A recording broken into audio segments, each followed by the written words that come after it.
And we're excited today because you got to see him in the video, and now you're going to see him in real life right here on the stage. We're going to be welcoming to our stage for our afternoon session John Dickinson and Luke Getty to showcase their operation and talk about having a diversified business. John Dickinson and his wife Denise are the senior members of the Ideal Dairy Management team, and they're transferring responsibilities to Kyle, Luke, and Crystal. Ideal Dairy is a family-run business with 38 full-time employees. They're milking 3,100 registered Holsteins. John works with Kyle managing the crop program and staff with a heavy concentration on the CAFO compliance and farm infrastructure development. Most recently, John focused on the construction of a new milking center and a partnership with a small local cheese and yogurt producer to build a new processing plant, Argyle Cheese Farmer. John is on the board of directors for the Northeast Dairy Producers Association, serving as the chair for the last 3 years. He's also the vice chairman of the Washington County Soil and Water Conservation District Board of Directors, and he's also a former member of the Farm Credit East Board of Directors and the New York State Soil and Water Conservation Committee.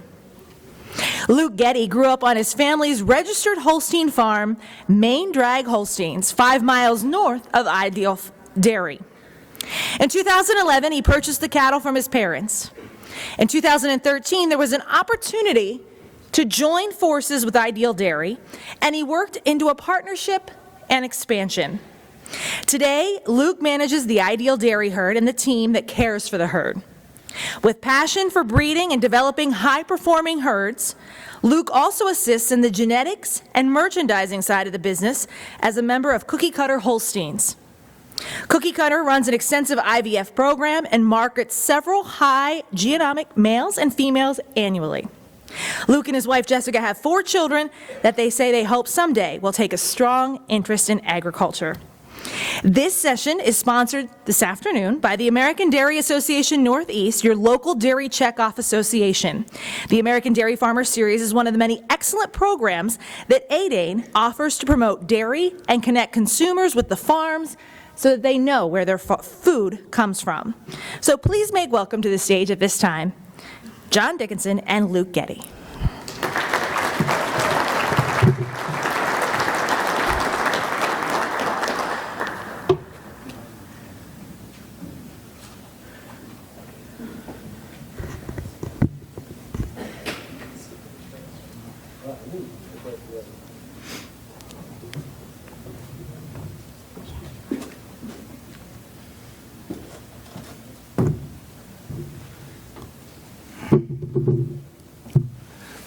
I started a stopwatch here because my daughter put this together and there's 51 slides. I've never done a 51 slide presentation before, so I'm going to try and keep this on time. Amy, make sure I do so. We have a big cane, it'll just pull you right up. Okay. Luke and I certainly appreciate you inviting us here. You know, I don't know for sure why we're here other than maybe Cookie Cutter, but we do have a story to tell. It's a lot about transition to generational and living a dream. As you see, I'm kind of involved in advocacy. You see from my bio. So over the years, you can imagine my wife doesn't think I'm ever home very often. She's right. She used to keep track of the date. So when we got up to 45 and 60, when I was involved with Farm Credit and Soil and Water at the same time, she said, I got to do something about you're gone all the time. And I said, well, just get yourself a hobby. Occupy your time till I get home.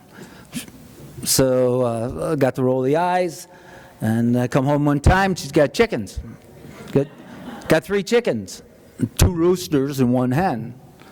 And I giggled and I said, honey, you don't need 2 roosters with 1 hen. And she says, no, dear, you don't understand.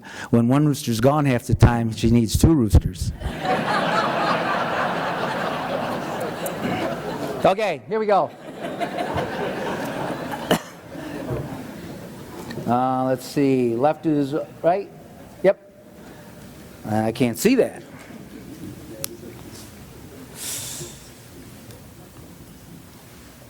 Okay, here's the new facility. There is a story. Right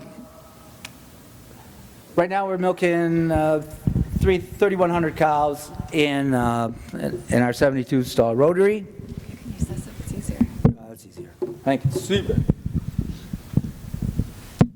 There we go. And we operate about 5,000 acres, 31 full-time employees. My daughter is the sixth generation, and we do have a dairy processing plant I partnered with and built. And then, of course, cookie cutter genetics. And I assume that's probably the main reason we're here. But Luke can get into that. So my job is I'm the fireman. So at this point, we've the three younger partners do most of the day-to-day management of the business. This is the two main facilities, overhead shots. The heifer facility is about 5 miles away. It's where Denise and I started our business in 1981. A little bit of the history. We are sixth generation, and my great-grandfather and grandfathers started a door-to-door milk delivery business in 1908. Just to get through this quickly, Denise and I, we came in from school. We started a reading program, and at the time, he was milking 500 cows, packaged 25,000 pounds of milk a day, and distributed it around into a 30-mile radius. Denise, it was in the days of the investor herds, and as a young man, 25 years old, I was always focused on cows. Cows are my thing. And we wanted to breed. We set a goal, Denise and I, that we wanted to generate half our income from merchandising cattle and the other half from milk. And all we wanted to do was milk 100 good ones. Fast forward, we struggled through the 70s without any younger generation there. 1987, my dad went in the federal buyout, sold the milk processing plant, and went into the beef business. He was putting on 1,100 head of beef cattle. We struggled through that period. We got refinanced 3 times. So you'll hear old timers. I guess I'm an old timer now. Talk about the turbulent 80s, and we lived it. Dad went about in 87. He struggled in the beef cattle business. We had grown to 200 cows, and we were struggling. And I convinced, Dad said that he came to us about 1990, 91, and said, I've had enough eroding equity. This business is I'm going to liquidate this business. And you better figure out what you're going to do, son, because by this time we were using probably 25% of his real estate. So I convinced my wife we needed to expand.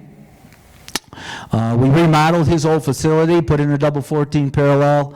At the time, we bought some cows, a local herd, and some cows out of Canada, and started milking 300 cows. In 1992, when the buyout was over, my dad has always had a philosophy, and we maintain that, about efficiency, economies of scale. In the 80s, he was milking 500 cows.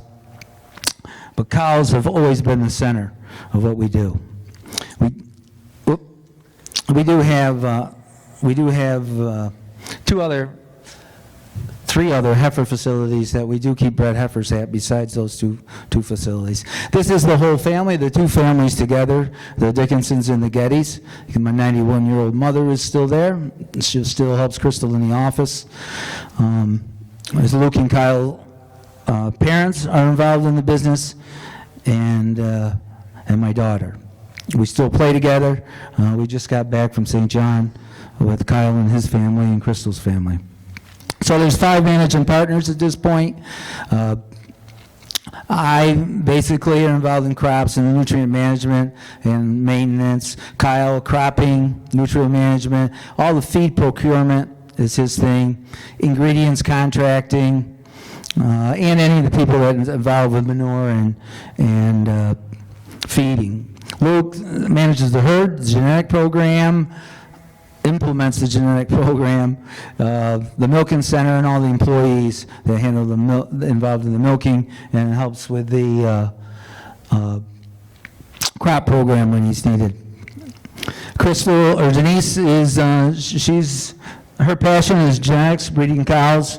She's probably, if not nationally renowned or worldly renowned, on her capabilities, and she focuses at this point just on the genetics and genomic program and cookie cutter.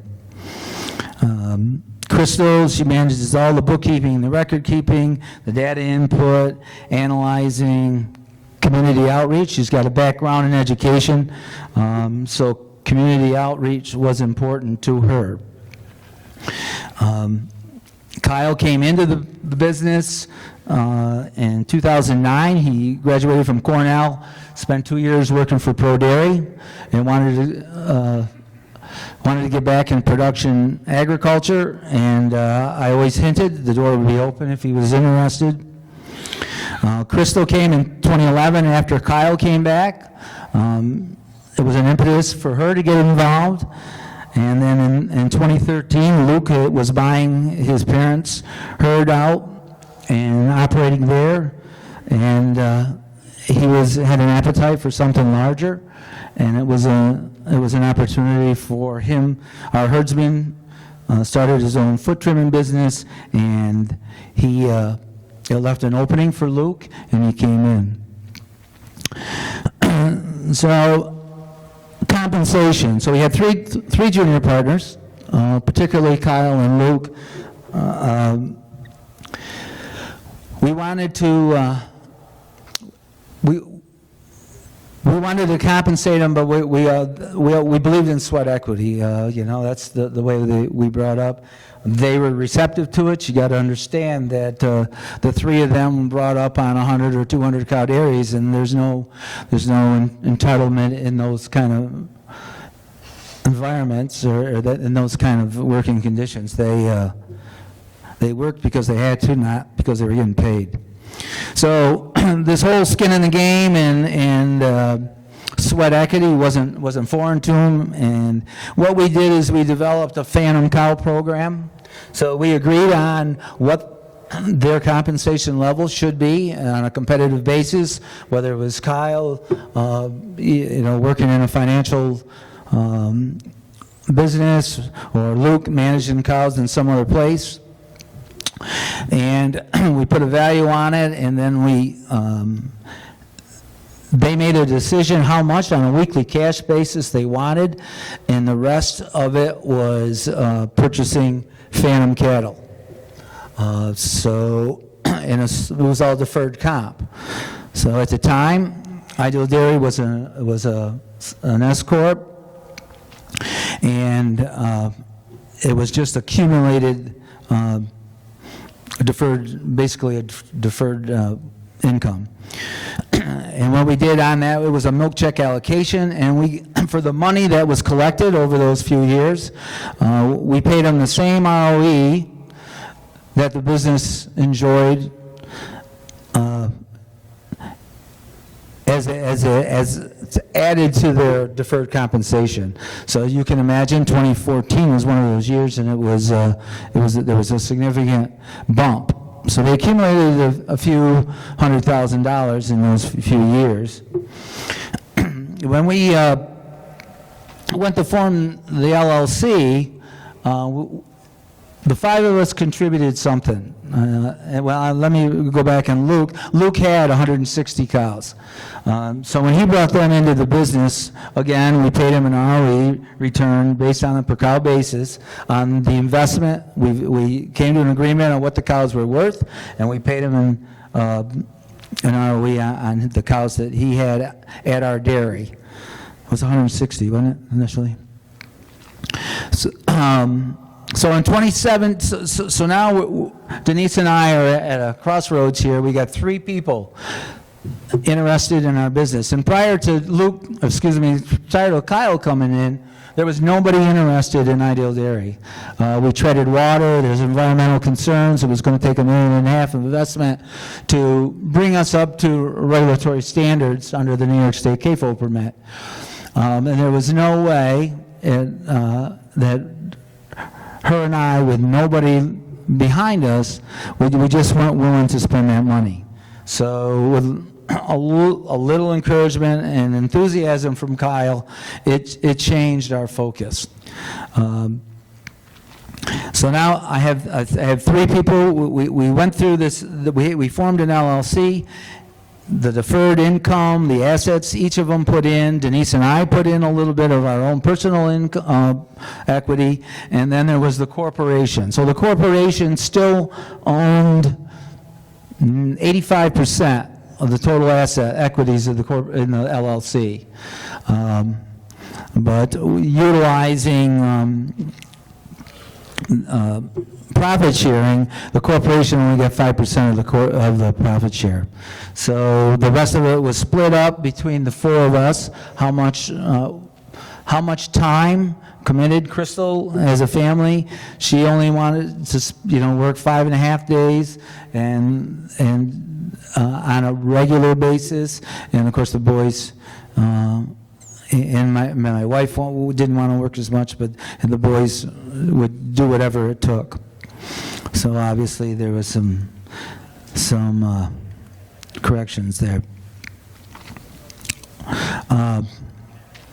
There we go. Got through that.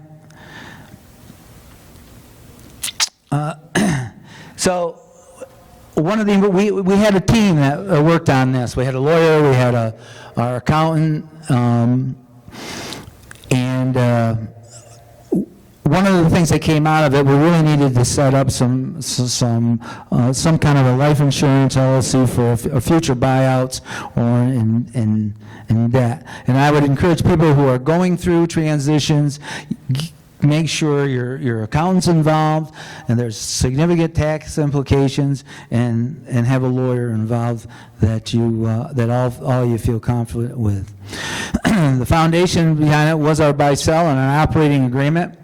We all agreed into it, and it left it's a roadmap for Denise and I to get out, or for the next generation to come in if they so choose. It was designed not for the individuals, not Denise and I. It was designed so the business can perpetuate. It's in our minds, it's not about the individuals, it's about the business. We didn't have a lot of conflict. We knew these boys, they were 5 miles down the road from us. Our families have played together all through their lives. We still vacation together. We knew them well, they knew us well. One thing that's important, there were shared values and a unified vision. And Denise and I knew what we wanted to accomplish to keep this business sustainable, and we needed their help to do it. We don't believe equal is equitable. We have a policy, it's been in my family since the beginning. Any assets that are involved in the business stay with the people involved in the business. The rest of the siblings will have to share in whatever investments or income or equity outside of the business. That's worked really well, and of course these boys didn't have any family at the time, and they have bought into it, I hope. We'll see.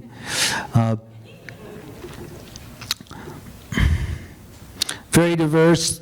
There was a place for all 3 of them to take over responsibility.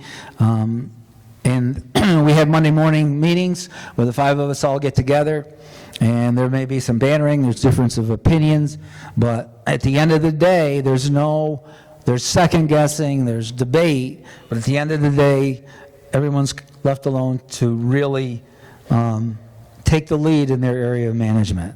There's I don't micromanage their decisions. I complain a lot, but I don't they have to sell me, let's put it that way.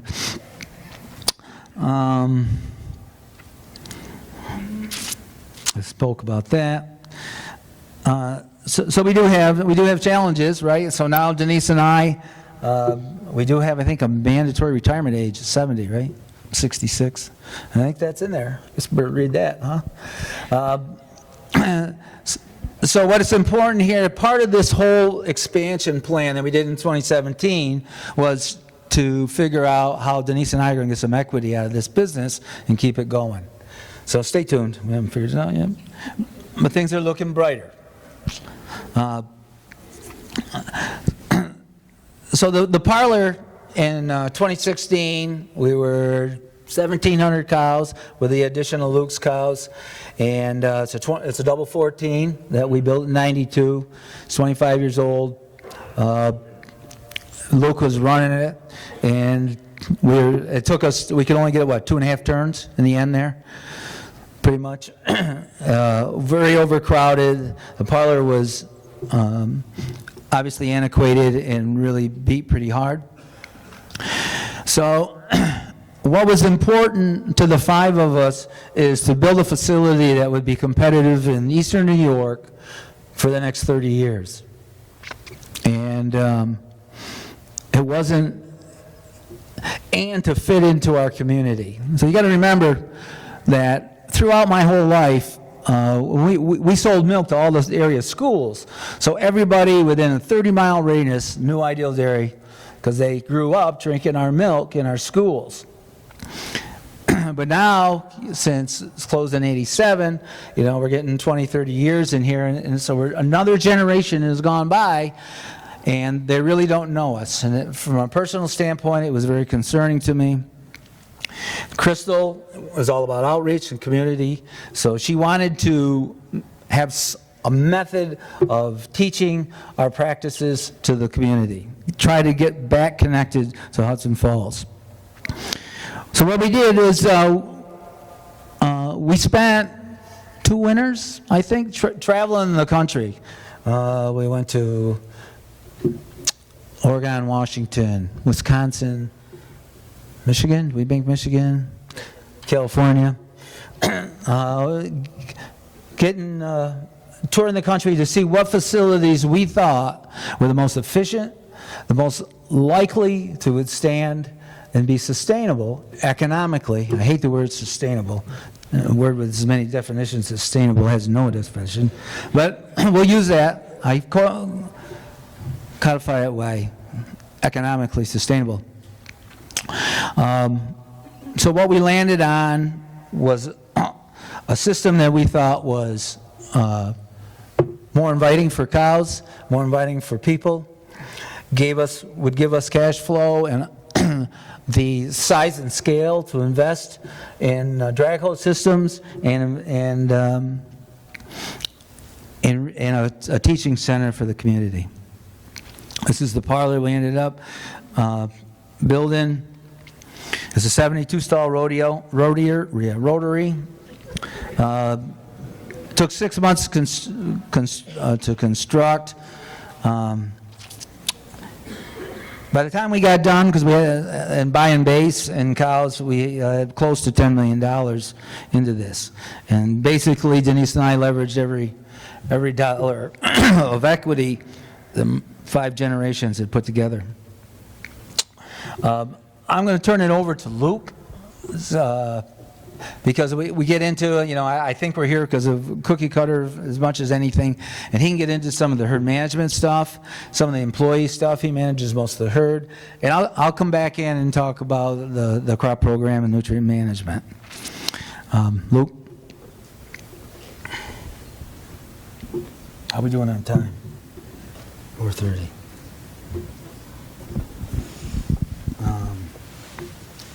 Button on the right. All right. Well, thanks for having us here. So I'll get into some of the herd management stuff and genetics program and employee management. It was coming from a 100-cow dairy and and being all about sweat equity. And when I bought the cows for my parents, my dad said it was feed and labor. And feed you couldn't do much about. As much of the work you could get done yourself, the more money you'd have. So being able to design a facility with labor efficiency and cow handling and cow comfort and employee management at top of mind was kind of a dream come true. Some of the technology that we utilize on the dairy to do some of that stuff today, we use an SCR activity monitoring system. We have daily milk weights, Delpro in the parlor, auto sort system that's Delpro, D-Lavelle as well. Dairy Comp 305 kind of ties all that stuff together for us. And then we just started utilizing Parlor Boss, which is a Valley Ag herd management software that allows us to do a lot of our tasks on the rotary. So the cow environment, they're natural vent 6-row barns, reclaimed sand bedding from sand lanes, 4-row barns for fresh cows and pre-fresh cows. We segregate pre-fresh and post-fresh 2-year-olds from mature cows. The barns are scraped with a fold-out scrape mensch scraper on the back of a tractor into a flume that we flush with a silo. We have lots of soakers and fans and cow brushes. We really focus on heat abatement and cow comfort. Our breeding program is designed around kind of our IVF program. We're double off-sync first service on all cows with the SCR activity, but we're pretty much setting up about 60 to 80 cows a week for fresh embryo transfer. We're filling those recips up with anywhere from 12 to 18 donors that we run every week on IVF with Eclipse Genetics, which is a subcontractor of Bovatech. Of the pregnancies we have generated in the herd today, there's about a third that are embryos, a third that are cows carrying their natural Holstein calf. 35% of those are probably bred to sex semen. And then the other third of the pregnancies in the herd are beef. Currently we're using a Simmental Angus cross. And we raise about 100 heifer calves a month. These are some pictures of barns. We've kind of, all our barns certainly don't look the same. Every time we've built a barn, we've tried to do something a little different or make it a little bit better. Our newest barns have insulation. They have ceilings and insulation. That certainly makes things nice in the harsh winters, but it also keeps it a little bit cooler. The last barn that we built, we actually tried to do Gordy Jones design with the forced air from the sides. That did not work well for us, and we actually went through and tore all the fans out of the sidewalls and put them back over the stalls in the barn. So we're not afraid to invest in cow comfort and cow care, but also not afraid to walk away if we feel like a technology doesn't work for us. These are some of the videos of cleaning barns, bedding with recycled sand, using a mensch side shooter truck. We try to keep cows in the pen as much as we can. We try to reduce holding area time, and some of this stuff really helps us to get work done while the cows are out quickly, and that is a key part of the milking process. We can milk cows really fast, but we got to be able to get the work done in the barns just as quickly, and that was probably harder than getting the cows through the parlor. It was figuring out how to get everything done that needed to be done while cows were out. We'll get to that. This is the sand lane. It's dual sand lane with a beach that we can stack about 3 weeks worth of sand on. Nothing mechanical. We use a loader every day to bucket the sand out and then stack it on the beach until it's dried out, and then stockpile it elsewhere before it goes back in. This is just an example. We've really tried to get away from skid steers because they seem to wreck a lot of stuff. And we've really reduced a lot of barn maintenance by going to utility tractors for feed pushing, cleaning barns, and all that stuff. All right, parlor operation. We have some group sizes that are as small as 85 cows. Those are the 2 fresh groups, and then we have groups that are up to 480 cows. Those are fairly overcrowded, but we run about 6.5 seconds a stall, so it's about an 8-minute turn, and we average about 450 cows per hour. Probably our worst is about 250 cows an hour on those really small group sizes. We lose a lot of efficiency changing groups and having fresh cows that miss stalls and everything else. And about our best efficiency on those big pens is about 500 cows an hour. So we have 3 man positions in the parlor: strip, dip, wipe, and attach. And then we have a teat spray robot on the back side. Milk quality is always a focus. We're not necessarily content with where we're at, but it's kind of a moving target to always improve on somatic cell count and udder health. We're averaging about 165,000 for the year. Certainly better this time of year than it is in the summer. We do quarterly audits on the parlor in milk quality with Quality Milk out of Cornell, and we do regular milk staff meetings, at least monthly, and do DHIA testing. We utilize a lot of the DHI records to segregate like hot sheet cows and chronic cows into what we call our treated group. There's very few cows in there that are actually treated, but we utilize that milk to feed to calves. We do all this with an amazing team. This is a team photo. A couple of years old now, but that's a good chunk of our team. Employee structure. We have a pretty flat employee structure. We have a little bit of middle management. There's probably 3 to 4 team members that may oversee 1 to 2 employees. And we have several really good long-term employees that manage tasks, but not necessarily employees. A lot of our people don't have any interest in managing other people, but they're task masters, and they're happy to manage those tasks to a T. My brother and I provide the bulk of the staff management and oversight. And then for frontline people, we have 8 full-time, 2 part-time feed and herd health staff, 5 full-time young stock, 2 part-time, 13 full-time milking staff, and then crop and seasonal drivers, 4 full-time, 5 seasonal. We rely on a lot of custom services. Not a lot of custom services. We will send a lot of equipment out for custom repair. We don't have much of a shop, so we send a lot of equipment out. And do rely on 90% of our manure is custom hired. And then we have we did hire the kid that worked for D. Lavelle when he installed our parlor.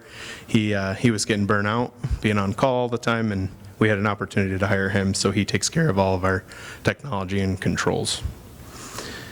And then 2 part-time people in the office. This was a picture at our Christmas party.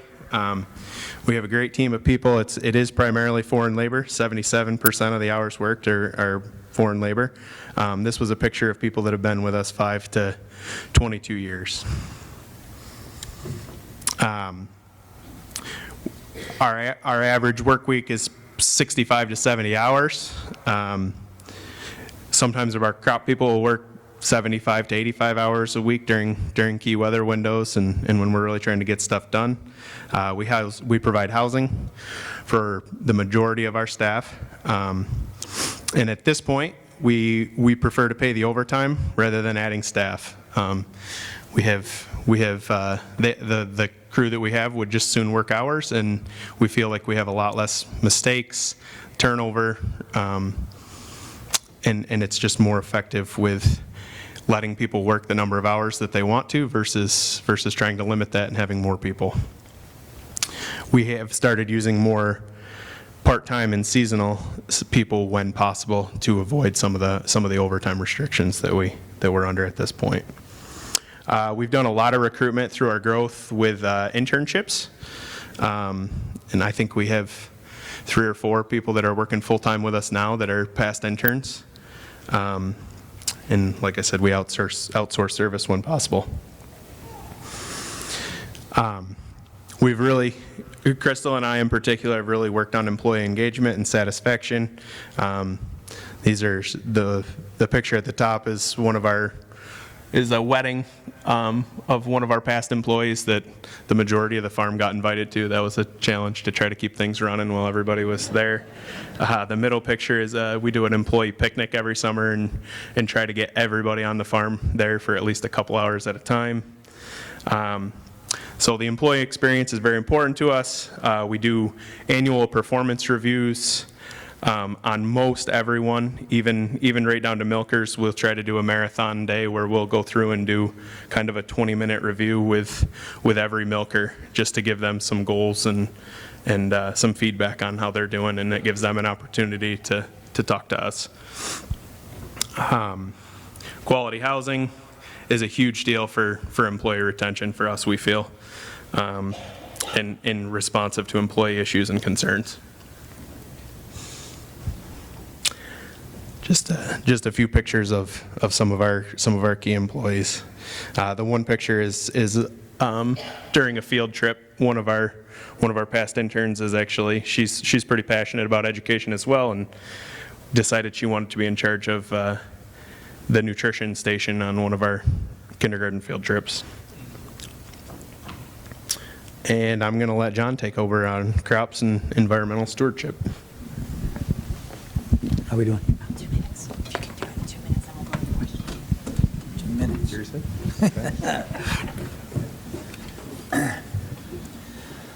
Okay, we're going to do this fast. So we do predominantly heavy soils and 2,500 acres of corn. We did most of our land is rented. We own 1,500 acres.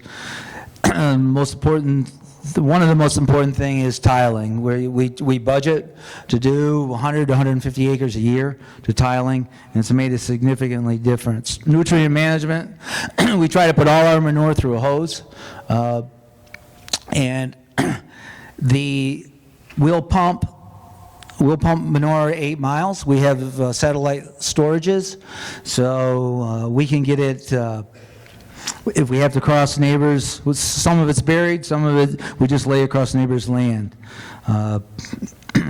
The 3 remote storages, I don't know if you can see them very well, but the facility is the blue line, and if you look straight up, you can see the line.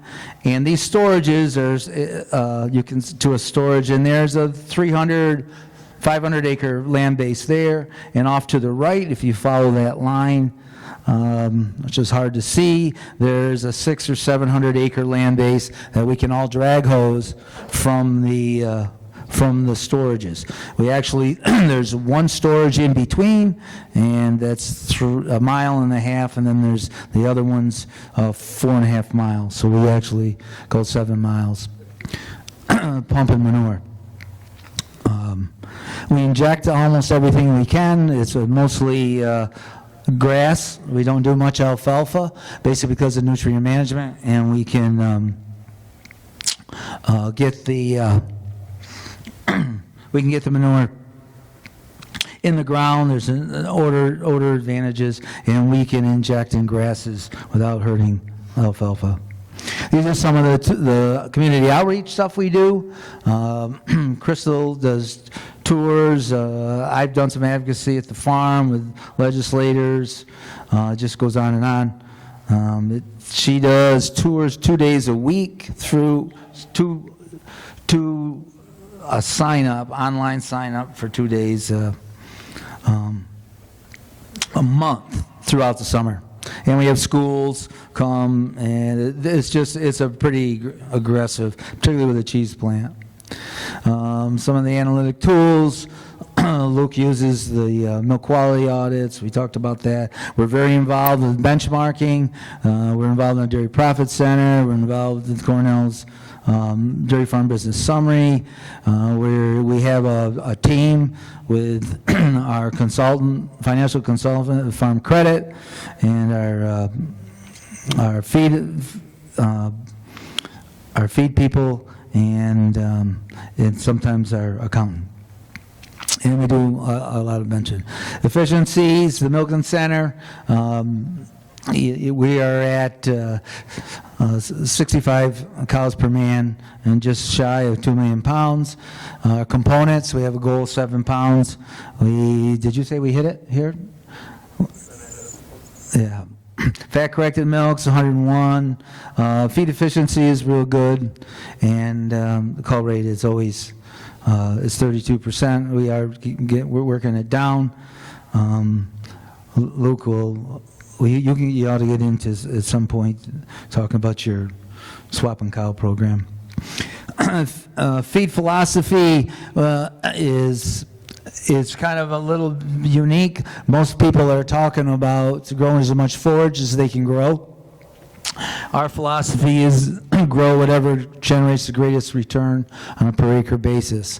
And for those who don't know, especially if you're in a grass system, it's corn. We try to grow corn. We always have had a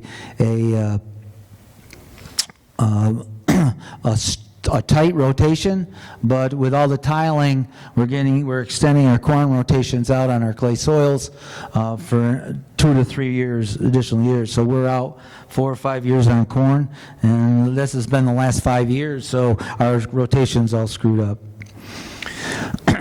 Environmental stewardship is big for me. I spoke about tiling. 90% of manure goes through drag hose. We participate in mass nutrient balancing programs, research projects at Cornell, and our cost of feed is directly a function of utilizing manure for our nutrient base. Real quick, some of the capital things. From a capital standpoint, we focus pretty hard on this. We like to have a 3-year average of a ratio debt to EBITDA of less than 5. That's because our financial agency, our loan officers are pushing for that, and with a blended debt, with a goal of 6.5 on our blended term debt per cow, a goal of 4,500. We'll just leave it at that. We're not there yet. And, real quick on diversification, we'll open up for questions. I did get involved with the cheese plant, and basically, we can talk about that tomorrow, but it's been interesting. I did it because I wanted to reconnect with the community, and we'll talk about it tomorrow. And cookie cutter, we can talk about that tomorrow. Oh, they can ask you questions now. Okay. All right, well, we are going to go to the question and answer session, so we'll have you come back up on the stage, Luke, as well. A chance, as you can see, what a unique and diverse operation these gentlemen have. So there's going to be some great questions, I know, from the audience. We'll have you guys go over here. You each have your own mic. And we have a mic to roam in the audience. Do we have any questions to kick off?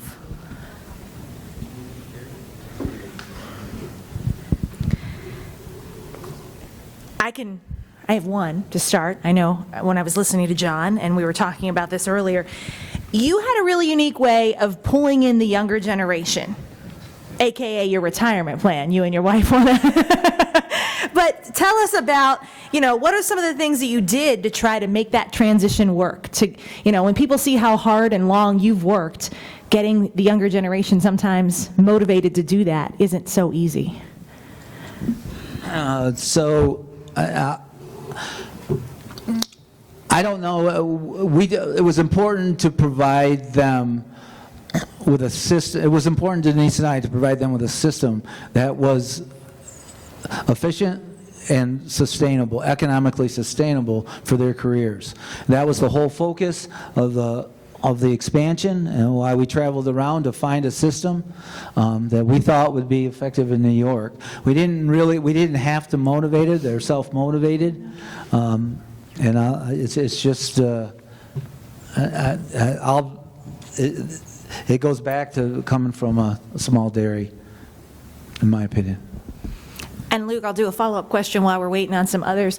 Why Ideal? Why was that when you were looking, and why was this the one that you wanted to partner up with?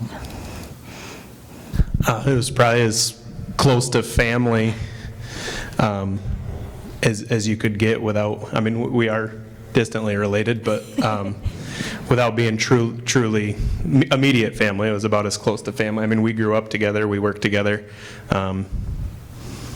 and John and Denise it was pretty obvious to me that the time my brother had spent there, that they were pretty eager to let him make some decisions, and they wanted to see the business move forward and transition to a next generation. Some audience questions? I thought I saw a hand when I was watching this way. I got you. There we go. They're bringing the mic to you.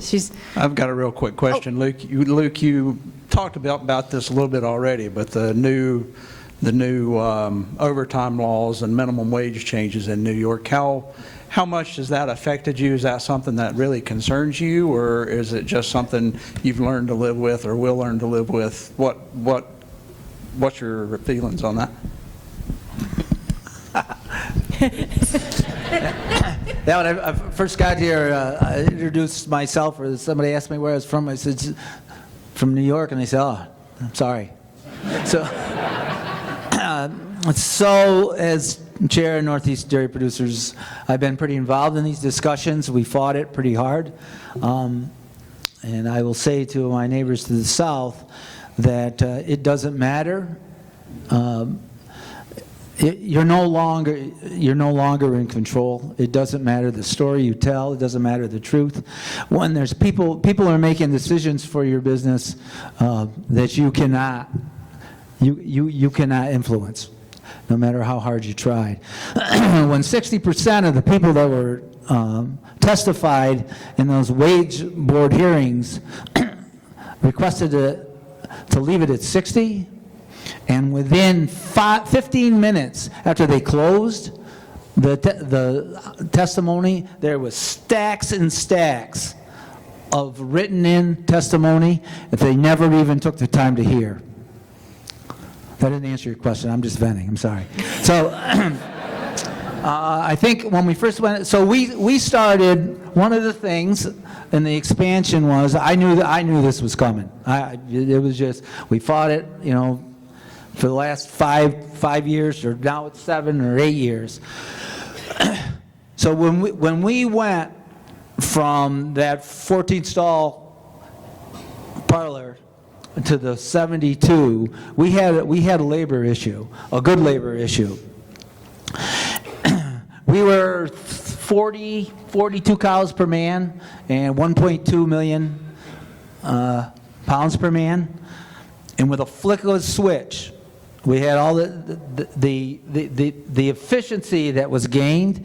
Everybody needs to take note about it. When you're ready to bring in another generation, you need to figure it out. But just think of those numbers. Now, 42, 45 is not a typically bad number on a large dairy. But we're at 65 now, 65. So what we did when we took the opportunity to cut hours back, and when we built that parlor and fired it up, and we paid everybody over 60.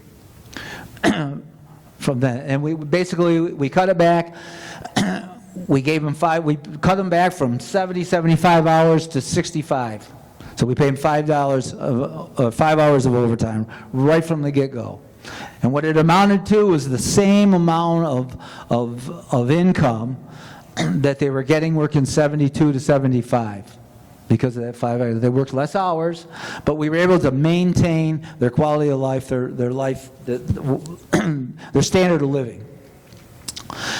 So that was fine. So it was a no big deal when they went to 60. And we can't really tell you how much more it cost because it didn't really cost us any more. Now this last one, the great raise in minimum wage, that's made a difference. And now in New York State, so we're at 14.20. What are you folks now? What's the minimum wage in Pennsylvania? $7.25. $7.75. We're $14.20. $14.20. Oh, and by the way, we pay overtime over 60. Oh, by the way, after the wage board hearing, we're lowering it. Every 2 years we lower it 4 hours. So in 2 years from now, the threshold is 56. But eventually in 10 years it's going to be at 40. So we're not too far from you folks. Took us 5 hours to get here. How many from Binghamton? 2. So you people need to be aware. If I can share anything with you from my advocacy concerns, it's crazy. What goes on in New York, I can go on and I'd love to talk to you about it. On all the other things. We're on a time schedule. Yes, yeah. So Crystal did a analysis of overtime because now they're suggesting we've got a senator in the Bronx in New York City that is introducing a bill for a $20 minimum wage. So that's going to cost us if she applied it to us now. Between that and the overtime we pay, dropping the overtime to 56 in 2 years, that's $1 million. $1 million to do the same thing we're doing today. So on a percentage basis, because of our efficiency, maybe it's probably not as big of a deal to other people, but it's still a big deal. What is it, 7? It's going to be, I think, 7%, and then totally 15%, I think, is what the number she came up with. Can you help me out? I think we have one more we have another question over here. Okay, go ahead. Yeah, Luke, and this is for you. In terms of the pregnancies you're creating, kind of a two-part question. So with a third of those being beef crosses and a herd your size, you're probably talking 25, 30 calves a week. Currently, what's your outlet for them? Is there a scenario where you would raise some of those yourselves? And what was the impetus for going to Sim Angus? So those calves are contracted at this point to a grower in Ohio. I've tried to put numbers to it several times to keep some of them, and it just doesn't make any sense to me on what it would cost us to raise them and then sell them as feeders versus what they're worth as wet calves. And we went to the Sim Angus because of the market.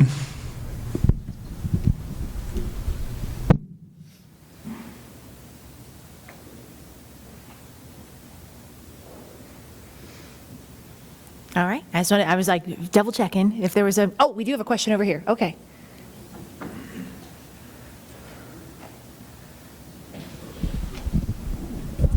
So I guess two-part question. First of all, New York's a little different than Pennsylvania in a lot of ways, but you had more expansion over the years in New York than we traditionally have had here in PA. Do you expect that expansion to continue? You expect the big dairies to continue getting bigger? 10 years ago we had a few 1,500 to 2,000 cow dairies, and now we've got 3 and 4 and 5 and 10,000 cow dairies in New York. Do you expect that trend to continue? And the second part of the question is, do you anticipate being more non-family type partnerships like this to bring the next generation onto our dairies?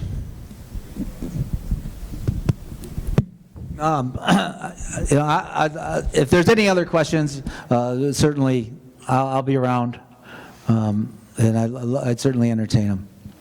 So this whole wage thing, I attended your mini breakout on the environmental things. What's coming down in New York State is forcing consolidation like they have they have no idea what they're doing to the dairy industry in New York State. Between labor, how can we compete? Our governor thinks $20 an hour. She's gonna pass it, I'll bet you. Because she thinks, because New York pays $20 an hour, that people from Pennsylvania are going to come here to work to New York. Do you believe that? And where are they going to work?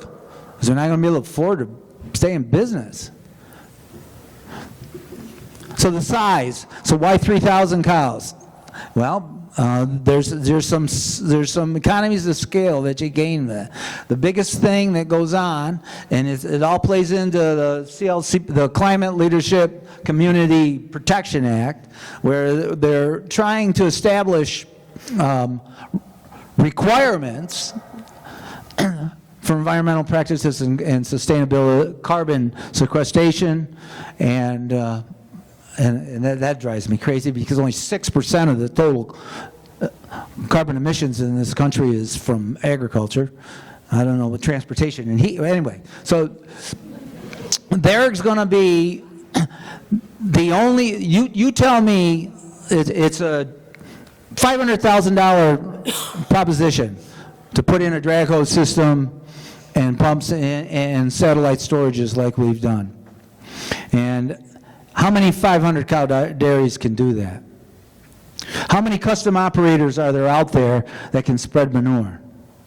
3,000 cows, people pay attention. So our custom operator, we're his biggest customer, he comes in and he injects 40 million gallons a year. I mean, he's going, we're on his back all the time. He didn't get here soon enough.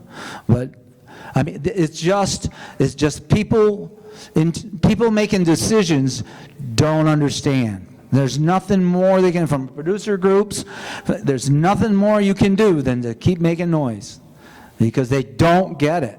They don't, and to a certain degree, they don't even care to get it. And there's what's going on in New York as far as the sustainability and the practice. We do a lot of no-till. I didn't get into it. I can talk to you about it later. We believe in it. We cover crop 2,000 out of 2,500 acres. We no-till as much as makes sense because it all doesn't make sense. We minimum till everything else. And of course we inject manure and we use that as our tillage practice when we can on corn. But I don't, You people have, I heard this morning, you have an opportunity through the USDA grants and to provide funding for a lot of these practices. And stop worrying about whether carbon cap and trade comes into play. It may or may not. There's no way of knowing. Those three speakers in the front of the room kept trying to tell you. The point is you have funds to implement these best management practices that may or may not work on your farm. They're all different. Soil types are different. You heard the gentleman talk about the Finger Lakes and his clays. It doesn't work good on our clays either, but unless we tile it. It's a game changer, tiling. What was the second hand? The second. In 10 seconds or less, bringing in younger generation, non-family partnerships. Do you see that as a growth area as well? Similar to what you guys have done. Do I see that happening? I don't. So what happened? So when we did the expansion, what happened? So we brought in 6 dairies that went out of business. Is that fair to say? We bought their cows. I mean, it's all, if it was a combination, multiple facilities are inefficient. So I ran 2 facilities before we did this, before the boys come in. We had where Denise and I started. It's just, you just can't capture the efficiencies, on multiple. There's a lot to, when you're ready, if you're ready to take the deep plunge, there's opportunity in a single facility. They're just, all situations are different. We have neighbors that are joined together, struggling, working out the details. We'll see where the dairy industry goes in New York. It's not the same place. The model's broke, right? So all we used to do is just milk more cows. So they kick up minimum wage, just build another barn. You got a parlor big enough, spread the cost out. The model's broke now in New York State. So what we did in 2017, we could not do today, just because of the regulatory climate in New York State. I mean, so it'll happen, but there's the marketing restrictions is a real thing. You can't make as much milk as you want anymore in a lot of the marketing areas in New York with our co-ops. So this has changed the game. What it's going to look like for Luke and Kyle and Crystal, I mean, how they're going to grow. If you don't grow your business, you're going backwards. I mean, that's been, my father told me that since I could learn to walk. And we live by it, and we believe in it, and that's why we did what we did. But I'm going off. Talk to me later. All right, let's thank